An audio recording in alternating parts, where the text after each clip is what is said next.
our good friend Chris Marler of Saturday Down South, Saturday Football Uncensored. He joined the show. Chris, what's going on, my man?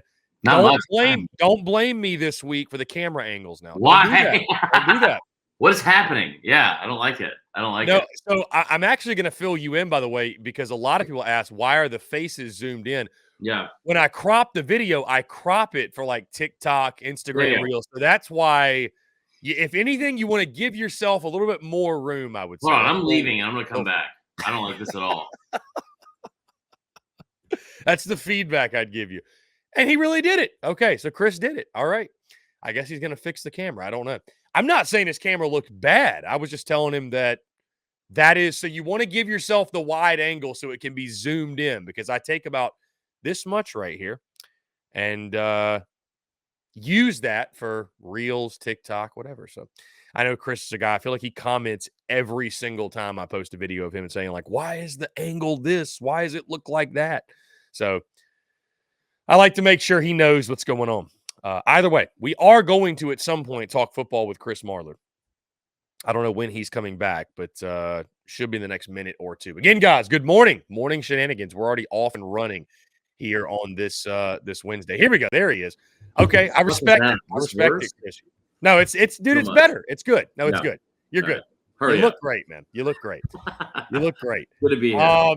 Chris, what's up, man? I love the hat, by the way. I don't know if this is like an irony thing from you all week long, because I saw the chain also that you rock. So what's the deal with the LSU I just want to remind you what you said to me in Nashville. Yeah. Which was, I look up to you. You're the best person in this industry. I want to be you when I grow up. And then you also said Alabama was going to go 9-3. And, I tried to tell all of y'all. This whole idea, Bama's not beating Georgia. Bama's not good enough to win or make the playoff, in my opinion. But this whole mindset of Alabama wasn't going to be good enough to win the West because they lost 2 games by 4 points in the last play of the game on the road. Try to tell all y'all.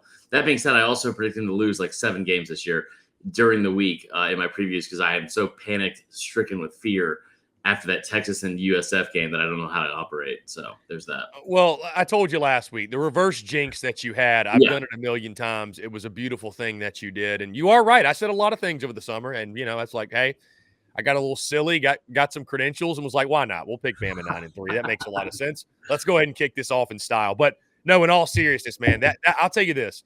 And this might scream to the way that South Carolina's football season has gone. But, like, I haven't had as much fun, I think, this college football season watching a game as I had watching the LSU Bama game. It just watching Jaden Daniels, Milroe go blow for blow, shot for shot, the big plays in that football game. Yeah. And, I mean, you mentioned it, the Texas and the USF games, to see the growth of Bama and specifically Jalen Milroe from that point to now, It was very cool. It was very, very cool to see. And I mean, I think, Tommy Reeson did a great job of using Jalen Milroe. I know our good buddy Jake Crane's talked about that a lot, the way they utilized him in the game plan. Just, I mean, overall, man, obviously you're struck with, you have every right to gloat this week, but thoughts on the ball game as a whole, man. Yeah. Also, how many times have you been asked about the Dallas Turner hit this week? Oh my God. The fact that Dallas Turner is not locked up in Guantanamo Bay and not in prison for playing, you know what pisses me off about Dallas Turner thing is I will be as transparent as possible. I feel like I always try to be. I will say that I'm going to default to saying that my bias towards my favorite team on this one, because I feel like I'm very objective about Alabama, despite the reverse jinx thing and whatever. I try to be as objective as possible. I'll say that my bias towards a team must be what's clouding my judgment on this one, because if it's targeting, make it targeting. I don't care. I wish they would have called it targeting so LSU could have lost by 10 instead of 14, because the whole mindset of, we just saw this play in slow motion, right? We saw a replay in slow motion of a player that's been chasing around the best quarterback in the country all night. Maybe he did put a little extra oomph on that tackle. I don't know. But like, this whole mindset, he's a dirty player. He needs to be the call on the field was a 15-yard unsportsmanlike penalty. like at this point, like what are you really mad about? You're mad Bama didn't lose. Like you're mad that like you think Bama gets all the calls when if you just do any sort of Google like research that takes 3 to 8 minutes, you'll find out very quickly that's not true. And like they have ranked like consistently in the bottom 3 in the SEC in penalties per game over the last 4 or 5 years. And it's a joke. The whole thing's it's so ridiculous when people get to that. Oh, they get all the calls. Like people just want to hang on to something that really didn't impact the end of the game. I saw Tim Brando's comment on it where it was like, oh, it effectively ended the game with 11 minutes left, which is unacceptable. Tim Brando is such a bitch, too. Like, I don't care how that sounds. Like, I will be as unprofessional with that guy as possible because he does nothing to be professional in his responses, especially about Alabama. And the whole comment about how, like, well, LSU is a historically bad defense and it effectively ended the game then. Well, I'll tell you what, Timmy, defense is a pretty big part of the game. You could argue that it's 50% of it. If you're mad that the game ended because your defense isn't good enough to, like, they weren't coming back.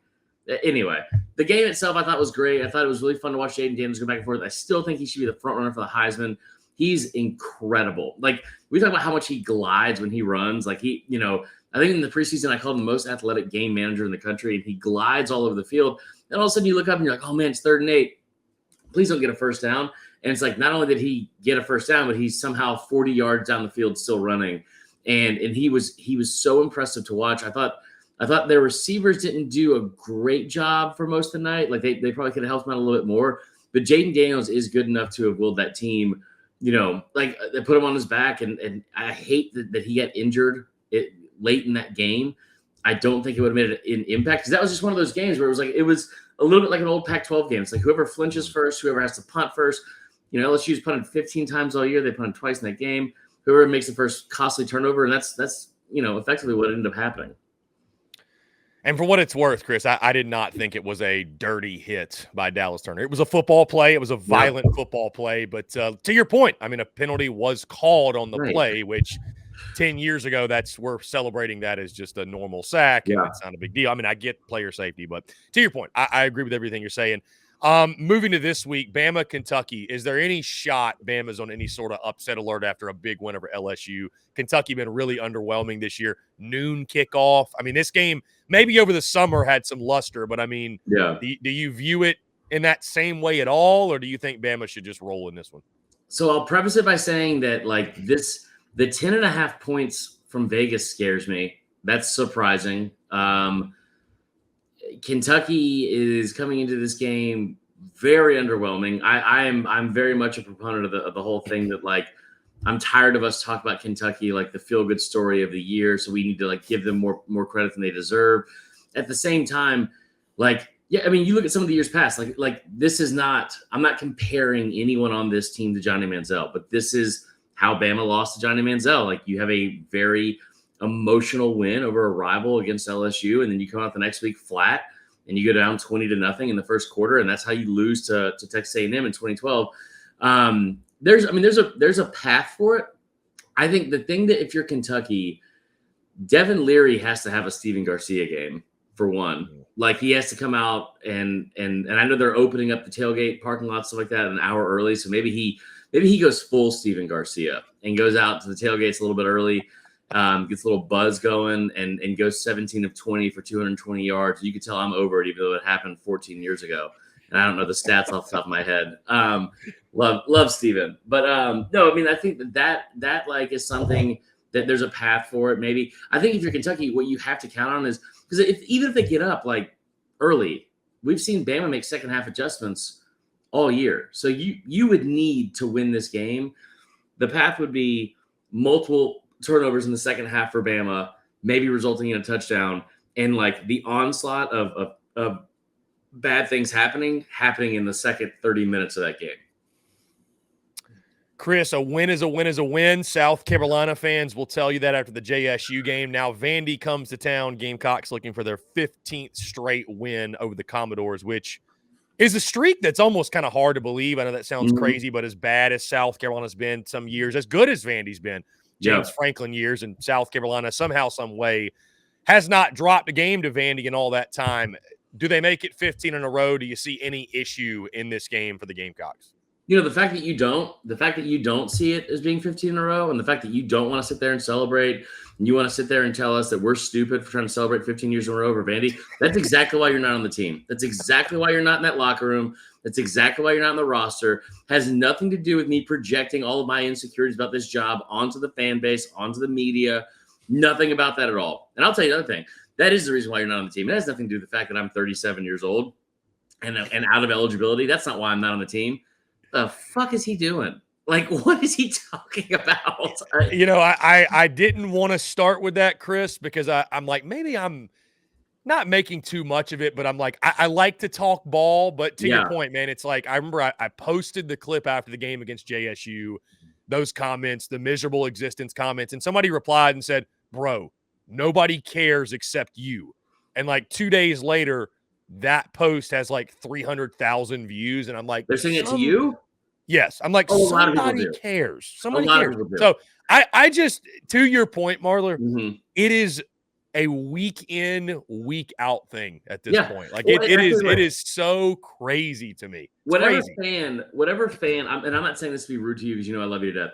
Whatever fan said that to you, nobody cares but you. That person just doesn't like you, or is just mad about something. No, that's a fact. I can confirm that's a fact. Yes. Okay, because this whole comment, like I've seen Carolina fans nonstop. Like it was talking about. Like we're talking on one side of your mouth about how like, well, we need to hold it like him to a higher standard, and like if he doesn't win this many games, he needs to be gone, blah blah.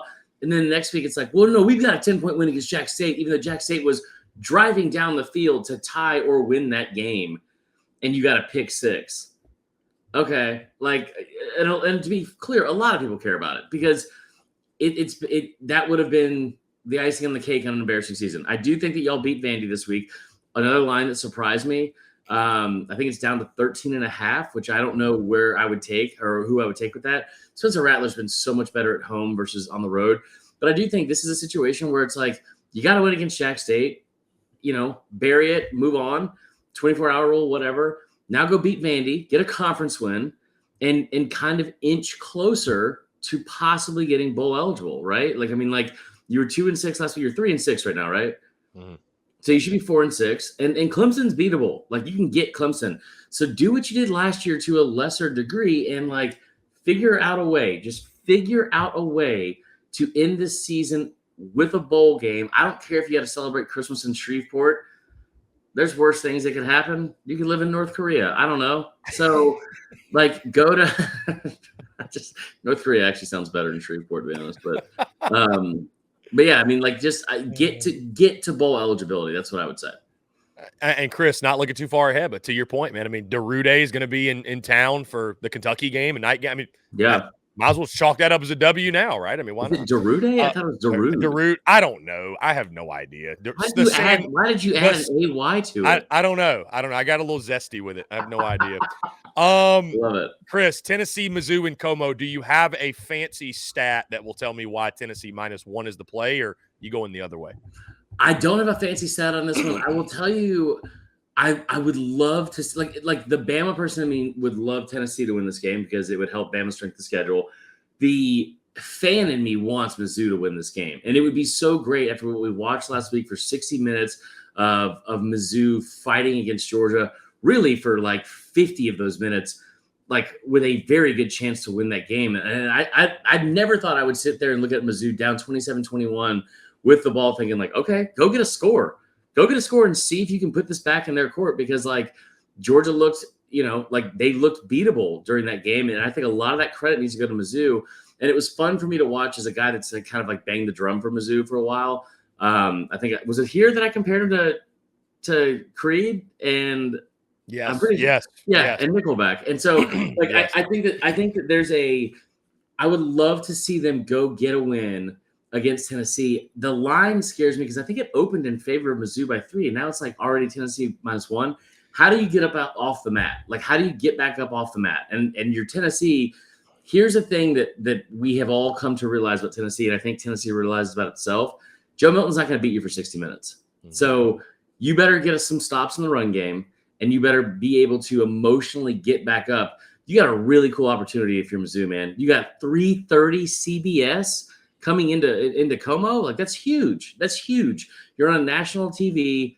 Go get a win. Go get a win. And I think, I don't know the last time Mizzou has been the 3:30 game back-to-back weeks, but having that home game, I think, is a really, really cool experience. So I hope they pull it out, but I just the pessimist in me is doubtful.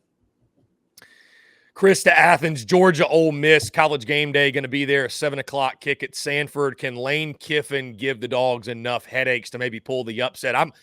I go back and forth on this one. Georgia's going to be my pick, but it feels like Kiffin's kind of due to win one of these big games.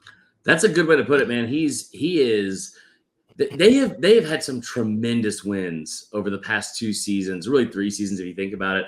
But when you start taking a step back, a lot of those wins they've had, they're at home. The game against Kentucky last year, the game against Ole Miss this year, the game against A&M last week, like some of those night games that they've had, like some of those biggest moments they've had have come at home. Will it travel? Will this offense travel? I think the player of the game for Ole Miss, the difference maker in this game is Ulysses Bentley, because I think that they're going to be able to key in on Quinshon. I don't think Trey Harris is going to be able to beat them for 60 minutes, even though he's tremendous. Both those players are tremendous. I think Ulysses Bentley is the guy that can give enough people headaches. So I think if you're Georgia, you can say, all right, we can match and lock down Trey Harris for as much as possible, like we did with Luther Burden last week. We can stuff Quinshon in the run game. Hopefully as much as possible, and because he's more of a between the tackles guy, unlike what they were doing with Schrader last week, going like rushing off the edge and repeatedly some of those, like, what do you call it, stretch plays. I think Ulysses Bentley is a guy that you can get out on like I would almost bet you in the first series, if not the first play of the game, you'll see Lane take a page out of what Florida did in 2020. Which is run wheel routes with Ulysses Bentley. We've seen him do it a little bit against Auburn. Try to get him matched up on a linebacker, and they're a little bit thin at linebacker because of the injuries.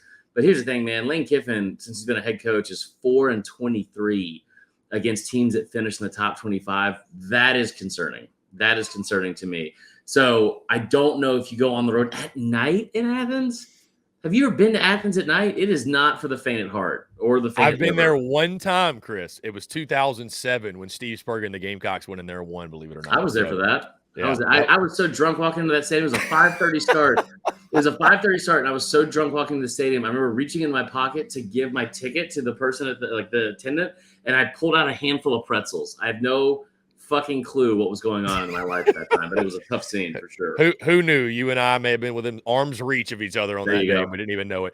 Chris Marler, Saturday Down South, Saturday Football Uncensored. Chris, last thing, and I'll get you out of here. When does college basketball season begin for you? Is it like you're locked in from the jump? Do you kind of put it to the side until football's over? Do you care until March? Like, and obviously Bama's good too, so that helps. But realistically, like when does college basketball start registering? Well, man, I hit a 3-team parlay last night on it, so it kind of started there. Okay, we're rolling. We're off and running then. All right. No, I mean, I'll watch the games. I'll watch but like it's admittedly hard for me to get invested into December and November college basketball. In the same way, it's admittedly hard for me to get into like the NFL in October, because it's like I'll watch the games, but I'm not going to get emotionally invested into something that doesn't matter, because as long as you start winning in January and February and March, like that's all that matters. So like, I'll watch the games, like I said. It'll be fun during like Thanksgiving and like when there's a little bit of downtime, or like over Christmas break, like when there's like some downtime with bowl games. But other than that, no, like I'm not going to get emotionally invested when Bama's playing, no offense, Jack State, for lack of a better example. There you go.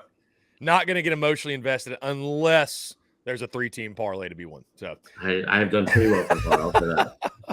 Chris, I appreciate you, man. Hey, you're busy today. You deserve it, my friend. You do great work. Thank you so much for taking the time. We'll do it again next week. Thanks, brother. Talk to you then.